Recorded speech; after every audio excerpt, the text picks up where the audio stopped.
जी, आज स्वतंत्रता दिवस है। मैं देश की आज़ादी के इस महान पर्व के मौके पर आप सबको ढेर सारी शुभकामनाएं, ढेर सारी बधाइयाँ देता हूँ। भारत माता की जय। मैं सभी देशवासियों को, प्रदेशवासियों को, अपने क्षेत्रवासियों को और अपने प्यारे बच्चों को जो इस कार्यक्रम में शामिल नहीं हो पाएंगे, उनको 15 अगस्त की हार्दिक शुभकामनाएं देता हूं। आज देश में 74वां स्वतंत्रता दिवस बड़ी धूमधाम के साथ मनाया जा रहा है। हरिद्वार में भी आज पतंजलि योग पीठ में योग गुरु बाबा रामदेव और आचार्य बालकृष्ण ने ध्वजारोहण किया। इस मौके पर बाबा रामदेव ने कहा कि पतंजलि लोकल को ग्लोबल बनाने के लिए प्रेरित कर रही है। आज भारत में सबसे ज़्यादा कोरोना के पेशेंट्स की रिकवरी का रेट है और सबसे कम डेथ रेट है, तो ये एलोपैथी की बदौलत नहीं है। इस देश के लोग प्राणायाम कर रहे हैं, योगाभ्यास कर रहे हैं, गिलोय तुलसी का काढ़ा पी रहे हैं, उसकी वजह से यह देश कोरोना की जंग में सबसे आगे है। हमें कोरोना की ही जंग नहीं जीतनी है, हमें विदेशी चिकित्सा के स्थान पर स्वदेशी चिकित्सा को इस देश में कायम करना है।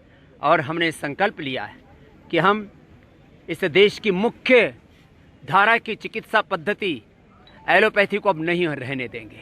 हम योग, आयुर्वेद, प्राकृतिक चिकित्सा को इस देश की मुख्य धारा की चिकित्सा पद्धति के रूप में विकसित करेंगे। इसके लिए क्लिनिकल कंट्रोल ट्रायल से लेकर के इस देश के लोगों को जागरूक बनाने से लेकर के जन जन तक योग और आयुर्वेद का जन आंदोलन खड़ा करने से लेकर के प्रचंड पुरुषार्थ करेंगे।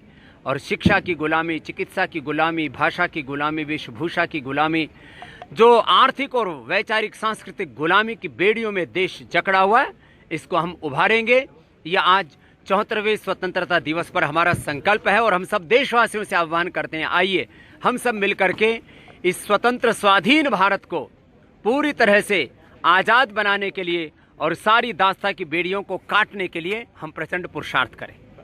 इस मौके पर कोरोना को लेकर वैक्सीन बनाए जाने का दावा किए जाने पर बाबा रामदेव ने कहा कि दुनिया में जो भी वैक्सीन बनेगी, पहले तो उसका असर कितने दिन रहेगा, 3 महीने या 6 महीने, ये कह पाना मुश्किल है। इस मौके पर पतंजलि योग पीठ के महामंत्री आचार्य बालकृष्ण ने भी स्वतंत्रता दिवस की शुभकामनाएं देते हुए कहा कि स्वतंत्र भारत में देश कई समस्याओं से जूझ रहा है। इन समस्याओं के समाधान के लिए परतंत्रता के जाल से निकलना होगा।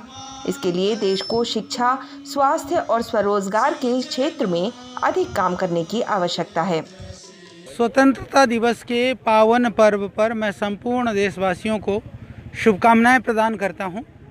पूरा पतंजलि योगपीठ परिवार आप सबको शुभकामना अर्पित करता है। आज़ाद भारत में भी आज हम विविध तरह के समस्याओं से ग्रसित हैं। उन विविधता समस्याओं की परतंत्रता से मुक्त होने के लिए हमें आत्मनिर्भर भारत बनाना होगा। आत्मनिर्भर भारत बनाने के लिए यदि हम स्वास्थ्य के क्षेत्र में, शिक्षा के क्षेत्र में, स्वरोजगार के क्षेत्र में और अपनी संस्कृति, परंपरा और संस्कार आश्रित जो हमारी जितने भी विधाएं हैं, उन परंपराओं के विषय में काम करेंगे तो यह भारत आत्मनिर्भर बन सकता है। और पतंजलि इन सारे आयामों को टच करते हुए आज पतंजलि के माध्यम से रोजगार के क्षेत्र में लाखों लोगों को प्रत्यक्ष और यदि परोक्ष रूप से देखें तो करोड़ों लोगों को परोक्ष रूप से आज रोजगार से, जीवन निर्वहन के साधन से जोड़ा है। शिक्षा के विषय में आचार्य कुलम से लेकर के, वैदिक गुरुकुलम से लेकर के, विश्वविद्यालय से लेकर के और हमारा आयुर्वेद महाविद्यालय से लेकर के भारतीय शिक्षा बोर्ड तक की कल्पना और उसके लिए साकार करते उसको आगे बढ़ाने का कार्य पतंजलि के द्वारा हो रहा है। पतंजलि योगपीठ इन सभी क्षेत्रों में अग्रणी भूमिका निभा रहा है।